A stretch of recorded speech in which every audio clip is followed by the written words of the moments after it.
G'day guys, Josh from In Your Yard Homestead. Well, I'll take you down for a bit of a tour. It's been a while since I've done a garden tour. So everything's just grown like crazy since last time I've showed it. So I thought I'd better do a video. So firstly, here's the sunflower bed. Sunflowers have all started to flower. Some of them will get quite tall. That one's as tall as me, maybe even taller in the middle there. So yeah, some nice bees are being busy doing their work. There's quite a few out in flower now. And just down here, I've got some watermelons. It's a yellow rinded mini watermelon, or small variety of watermelon. I've planted them in amongst the bottom of the sunflowers so that they get a good start with some shade while they're little. And by the time these guys are finished with their flowers and I've harvested the seed, then these guys should be well and truly established and grow a lot better. And a nice little one there. And these, where'd he go? Horrible meat ants. Yeah. So there's quite a few sunflowers out. This end seems to get a bit less water, so they didn't get up too high this side. And there's, oops, it's a bit, the lighting is not so good. Some more watermelon.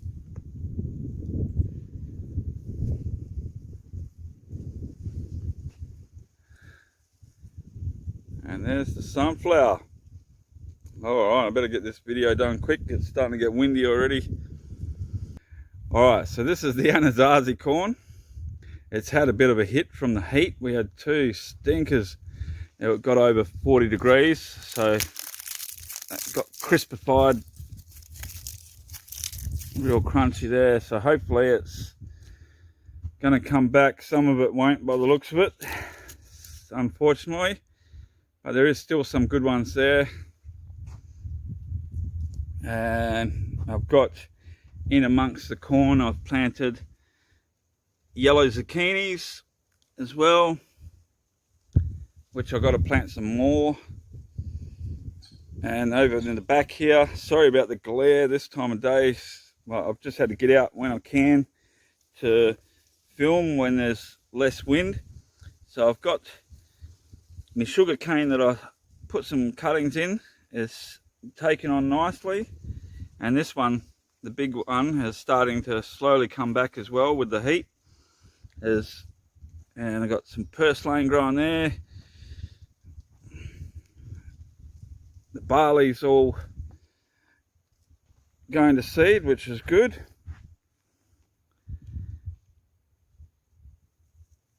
So that'll be interesting after harvest to see how that pops and see how it tastes. And then we got, and this is all the area that I put the retic in. It needs a good weed. I've got to get out here and do some weeding. This is the flower bed. That needs some weeding as well, but there's quite a bit coming up. This is my hyssop, or one of my hyssop plants. It's in flower. I love this. This is my favorite herb. It's so good. Brings out the gaminess in game meat, and it's got such a nice flavor. Marigolds in there, and a lot of the stinkweed, or what I call stinkweed. It's good. I don't pull it all out because it helps keep the bugs away. It smells really bad, like but I can't have that much through here. It's pretty bad. borage, alyssum, thyme's doing well. We got a little alyssum flower coming there, cool. Marigolds, more borage. Dogbane's really taken off, and the rosemary up the back. And then we'll go back over this way. And this bed here, Mocha's done a mad tear through here. Oh, here she is. She's heard her name. Say hello. G'day. Oh, you're drooly. Alright. So I've got some globe beetroot in this row and plenty more weeds. So they're doing well out there where Mocha hasn't run through. You can see she's run through there, but up the back it's all going well. This one was Western red carrots. And I haven't got anything in there. I've left that bare. I've got to put my next lot of beetroot and my next lot of carrots in there shortly. And this is where some of my tomatoes will go in here. And I've got, this is Cherokee wax or yellow wax beans. And this is just the dwarf variety. So I've put two, oh, this whole bed is wax beans, because they're one of my favourite beans. So I've got this lot here, these two rows I planted first, then I waited a while and I've put this two in, so I don't get a whole crop all at once, so it's staggered. So there's a good tip, stagger your crops so you can keep your harvests going without having just one big haul. We got up the back here too, I've planted Rosella, so it'll be interesting to try making some jam from that, and some dehydrated as well for teas, and that's Rosella there as well.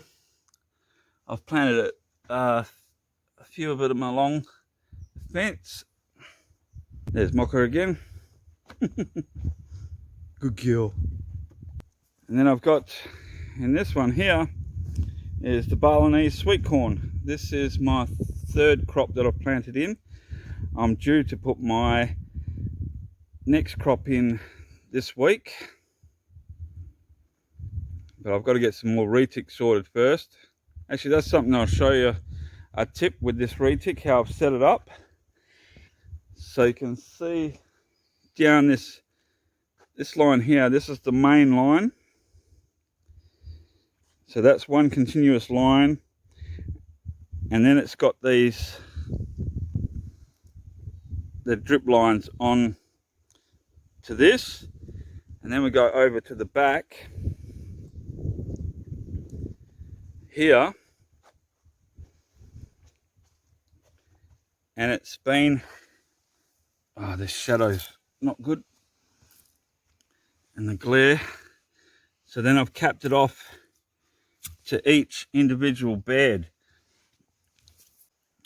So the reason being, having it to each bed, like if I need to do work in here, I can pull this up and out of the way. Look out, Mocha. And then I can work that bed. I can, oh, it's not just for demonstration, so I won't take it completely out, but you can see, yeah, then I'm not disturbing the other beds. So it's a great way to set up your retic, just to, like, to do a large area. You segment your sections off so you can pull just that section out and do the work you need without disturbing the other areas, because as we all know, or most of us know, that when you're gardening, some stuff is finished before other stuff, and you're replanting into some areas, so all your garden is not finished all at once. There's all bits and pieces everywhere. You might be leaving some for seed, so this is a good way that you can remove the retic from one area and still have the rest going while you work that area, and then you can place it back. And it's pretty simple to just put it back. You just take it back over, and hopefully I haven't twisted it around. No, I've done it right, good. And then you just place it back down. Put your weight back there so it doesn't, oh, there we go.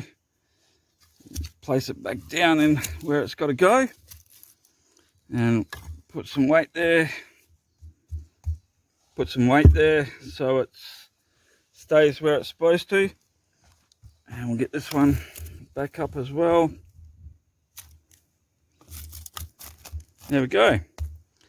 Simple. And if there's any lines, you just can shake them into place or go and put them in place by hand, like this one here.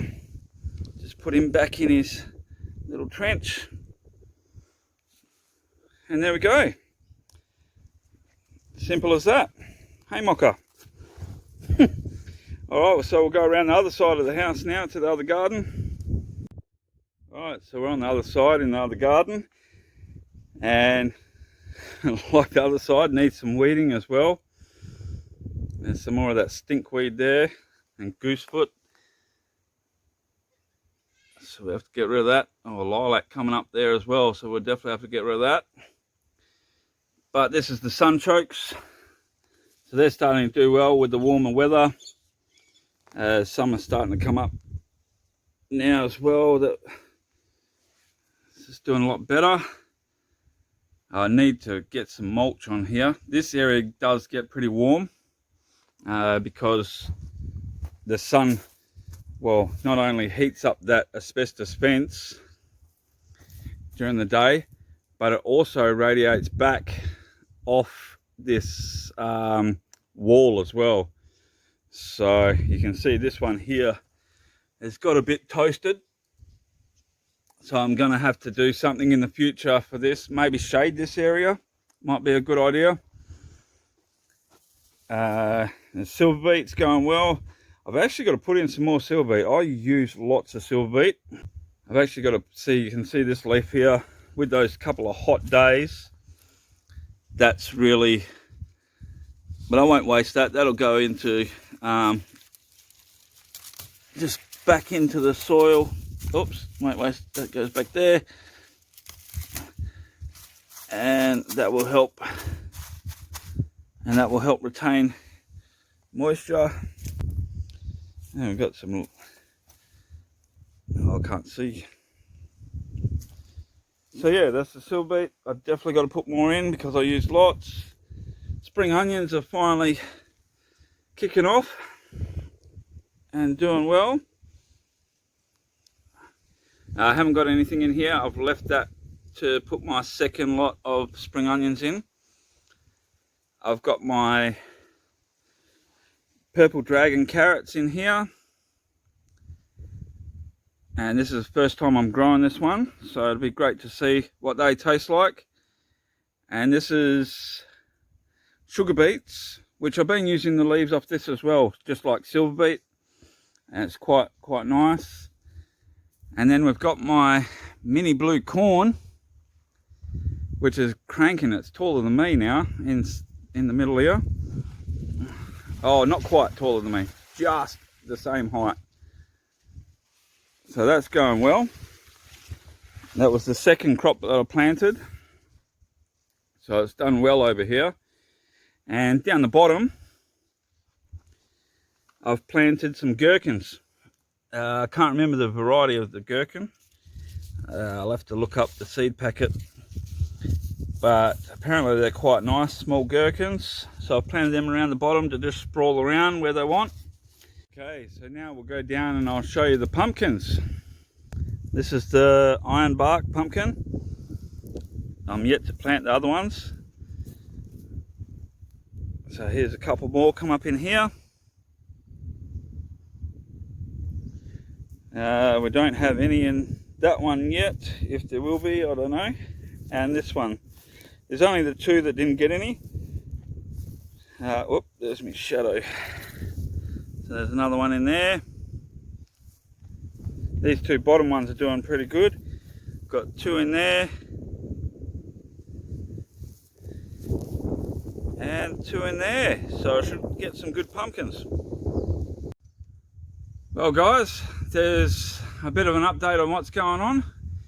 And I've still got a lot more work to do. I've got more retic to put in down the back gardens to get them cranking, get some other produce growing. So, but we'll get there eventually. I've still got to plant my tomatoes, oh my goodness. Anyway, thanks for watching guys. Get going, get growing, and God bless you guys.